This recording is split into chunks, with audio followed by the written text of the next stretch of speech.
This is your Crota's End guide to beating the new raid. I'm going to cover all the different mechanics in the raid, everything you need to know so that you can successfully beat it. I beat it during the contest mode, and we were able to beat the challenge mode. We finished world's 305th, so now it's time to break down exactly how we were able to pull this off, and it starts at the very beginning. You'll walk forward and you'll see that there is Claim Chalice of Light. Now, when you pick up this relic, you're going to have a variety of different options and things you can do. The first thing you're going to want to understand is juggling. So I'm going to pick up the Chalice of Light, and then my teammate here, Daffy, is going to take it from me. Take it from me right now. Now he has it. You can see his bar is going up. Well, you won't be able to see it because it's on his screen, but his bar is going up now. I'm going to take it back from him so it doesn't complete.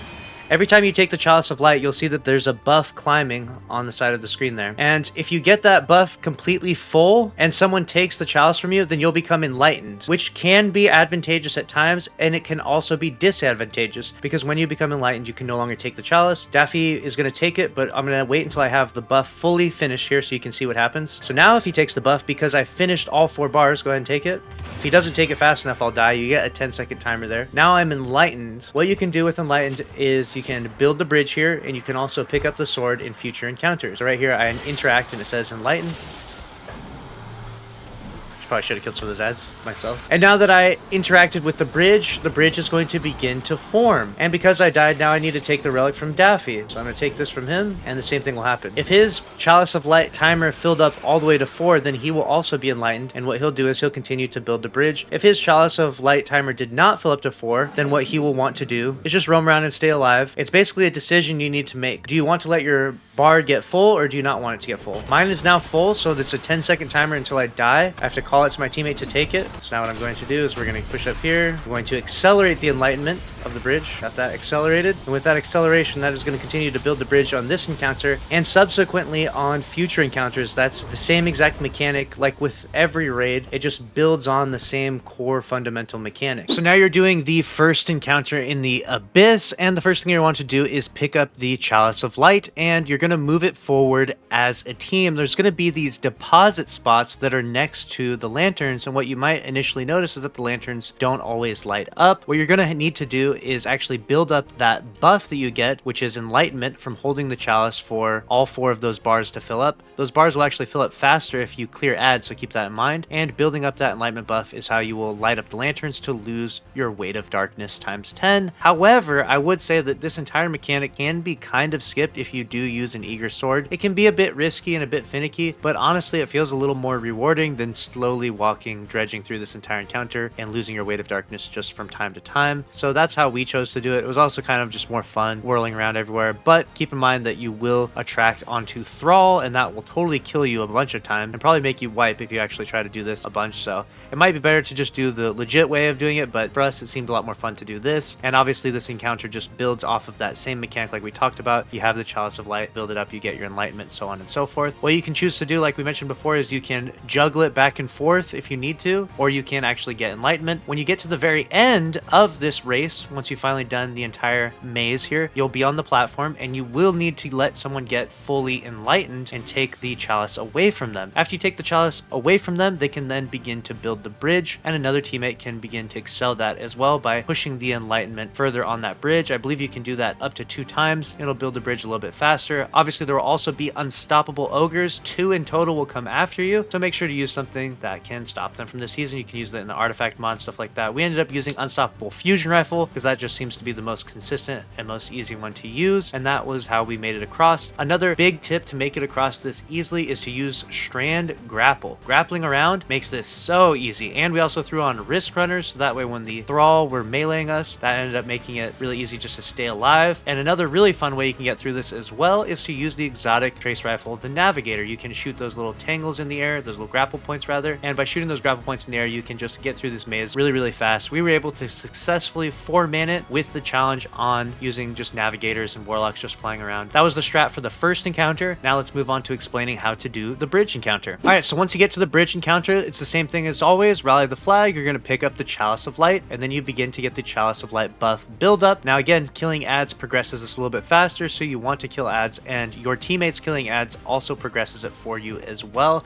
I'm not entirely sure if they have to stand within close proximity to you, but it would seem like it's not necessary. It's just an entire team dynamic, and it pushes is a lot faster if you get ad kills. So clear the ads pretty efficiently. Once you get your Chalice of Light buff fully filled, you're going to call that out to your teammate, say, hey, take this from me. They're going to take it from you. If they don't, then you will die because you'll get the overflow from that buff. So it's very important to have that timing down. Get roughly about like 5 to 10 seconds before you die to the Chalice of Light buff. After you get that removed from you, you'll then be enlightened, and then you'll be able to build the bridge. So I interact with the bridge here, and then you'll see that I get the debuff, which is drained of light. Once I have that, I can no longer pick up the Chalice. So at that point in time, basically just all ad clear for me. And what you're going to have your teammates doing here, and they add the new mechanic with the second encounter, like we always talked about, the mechanics build from each encounter. They get more intricate and more detailed. And in this one, what happens is when you get enlightenment, you're going to be able to pick up a sword, and you're going to need to pick up that sword because you're going to have to kill a knight on the other side, and this knight will not take any damage from weapons, only from the sword. And so you're going to get enlightenment, you're going to go across the bridge once it's fully built, and you're going to kill that knight. And you're going to notice if you're in contest that this knight has a ton of health. They are subjected to blinding though, so keep that in mind if you want to use blinding grenades, or if you want to use a Titan wall that will also blind them if they walk through it. It might take a while to end up killing this guy. Just be patient. He can 2-tap you in contest mode. Outside of contest mode, he won't be nearly as lethal, but the goal of this is to get 5 swords across. And so you have one person standing on the bridge that's in the middle where I'm currently located, and then you have 2 totems on the left and right. Those people are standing on those totems left and right because if you don't, then standing on the bridge without standing on the totems will kill you. It's a wipe mechanic built into this encounter, similar to the way it worked in D1, with the added nuance of balancing the Chalice of Light. But with all of that in mind, it shouldn't be too difficult to get all the 5 sword bearers across. But once you get all 5 sword bearers across, the issue you're going to have is getting that enlightenment. The last person across will actually not have a sword. They'll actually just have the Chalice. You can cross the bridge at any point in time, go from one side to the other just by holding the Chalice of Light. So keep that in mind. That can actually be very helpful for you, especially when you send that first sword bearer to the other side. You can send a Chalice person with them so that they can throw blinding grenades or do whatever they want to the big blue knight, so that way the sword bearer can actually manage killing them, because it's really difficult to kill them. It takes a ton of sword swings, and he can 2-tap you in contest, so keep that in mind. After you've successfully gotten 3 people over to the other side of the bridge though, they can then begin to build the bridge from the other side, and in doing so, what I recommend is that you take the other 3 who are on the lower half of the side, the starting point side, and you put them to a safe location. Once they're in that safe location,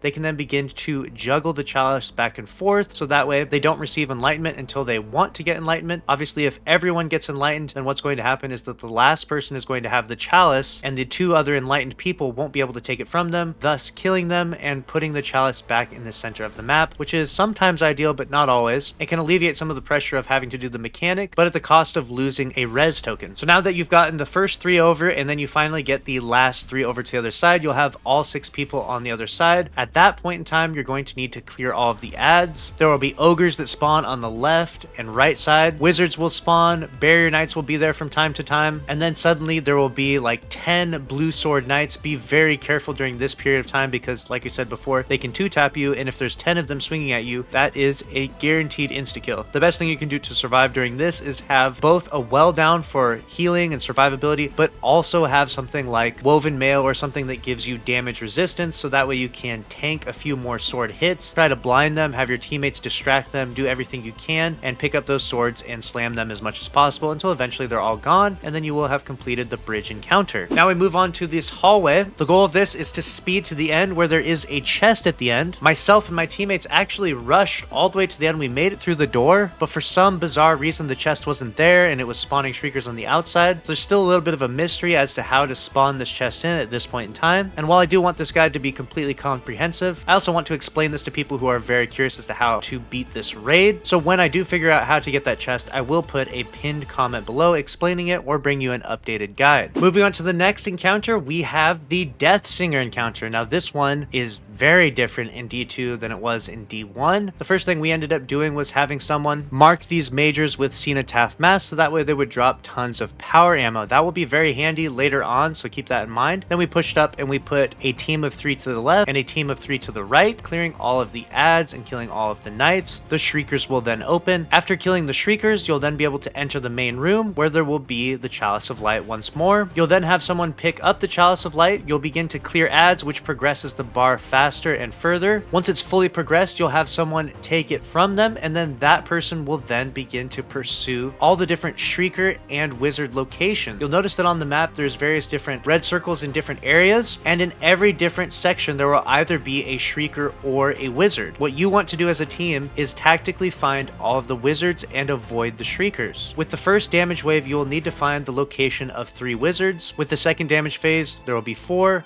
and third damage phase, there will be 5. And the way to figure out which is a wizard or a shrieker is based on the radar. A shrieker on your radar will pop up as a normal crucible-like enemy. You can see just the big red section lights up, whereas the wizard will pop up as a circle object that will have an arrow facing up or down, letting you know if it's above you or below you. That is how you'll find out where the wizard locations are. Alternatively, you can use something that'll allow you to see through the wall, like True Sight on a Void Hunter, or the Wishender bow has also been very well utilized in this encounter. But either way, you'll locate where they're at and you'll give a call out for them. What we chose to do is call them from the position of the rally flag. We have close middle, close left, close right, and then far left top, far left bottom, far right top, and far right bottom. There's 7 locations in total that you can find them, and it's very important to identify the proper rooms and send the people with the enlightenment buff to those rooms, because you won't be able to enter those rooms without the enlightenment buff. Keep in mind also that if you enter too early, that begins the damage phase for the boss, which will enable a wipe mechanic if you don't do enough damage to the Deathsinger. The most optimal weapon usage that we found for DPS to the Deathsinger was 1 Divinity and 5 Leviathan's Breath bows. We were able to successfully 2-phase this boss in contest with the challenge activated. And I think you'll find you'll be able to very comfortably 2 or 3-phase this boss using this loadout and attacking the boss from our exact location. We chose to jump up here instead of go down below, so that way we could avoid the ads flinching us. After you've completed 1 damage cycle, you'll do the same thing over again, picking up the chalice from its original location, because what you'll do is have one person bank the chalice in the platform that's at the very bottom center of the map, so that way it effectively resets the encounter each time. This is also extremely helpful for beating the encounter with its challenge. And now that you have all of that sorted out, let's move on to the Crota encounter. Alright, and now we're on to the final encounter, Crota. If you've made it this far into the video, make sure to subscribe to the channel and turn notifications on, because we're bringing you the best Destiny 2 content daily here, and you won't want to miss out on those spicy videos. In order to beat Crota, it's first important to remember that this encounter is a culmination of the Chalice of Light mechanic that you've been learning and utilizing all the way up until this point. Remember everything about the Chalice that you've learned, because you're going to have to utilize that knowledge in order to defeat Crota. First, everyone stands near the crystal. This then activates the encounter. You'll have 2 teams of 3, one going to the left, one going to the right. Clear the ads, push to the middle, and grab the Chalice of Light. As soon as you grab the Chalice of Light, again, it will begin the same mechanic as previously, where you will have a bar slowly going up. This bar will go up faster based on the number of ads you kill, and the ads your teammates kill as well. So clear the ads, and as soon as your bar gets full, have a teammate take it from you.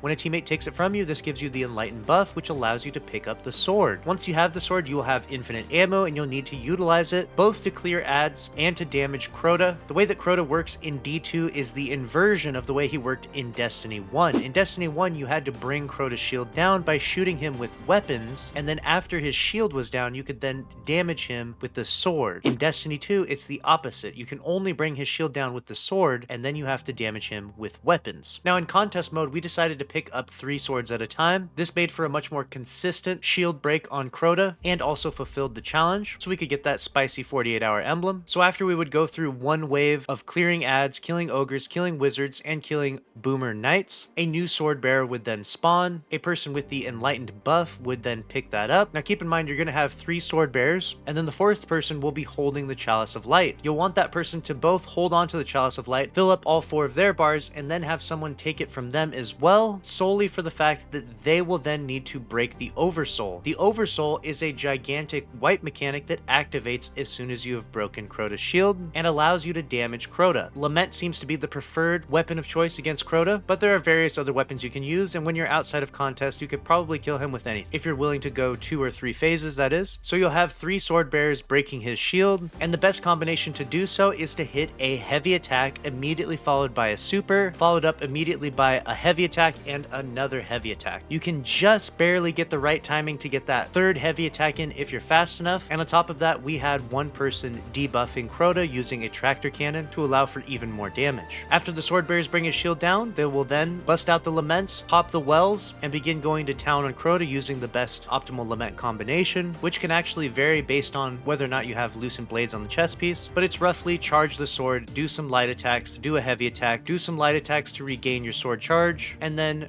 charge again, light, a few light attacks, and another heavy. This combination will lower his health, and then when there's just just a few seconds left, you'll have one of the people with the enlightened buff kill the oversoul. It's not extremely strong in contest, and I imagine out of contest it'll be significantly weaker. It could be broken with just 2 fusion rifle shots. Once that's broken, it's time to hop off of the platform and do that entire phase over again until you finally reach the end, which is Crota's final stand health gate. Once you enter Crota's final stand, it's go time to begin as much damage as you can possibly do. Previously, what we were doing was using a burning maul in order to stagger Crota, but during final stand, it does not stagger him at all. Now keep in mind that you can have one person on your team pick up the Chalice of Light and get the enlightened buff and then break the oversoul. This will give you a small extension of time, but from everything I've seen, you can only get one extension at maximum. So make sure to time it right and utilize that well, because if you don't, then you're going to wipe to Crota's final stand, and that is easily the most painful way to die in this encounter. But if you have everything sorted right, you should be able to successfully pull this off. Hopefully you found this entire guide to be helpful. If you did, make sure to smash the like button and click on the screen here to watch another video from this channel. As always, thanks for watching. I'll see you in the next one. Later.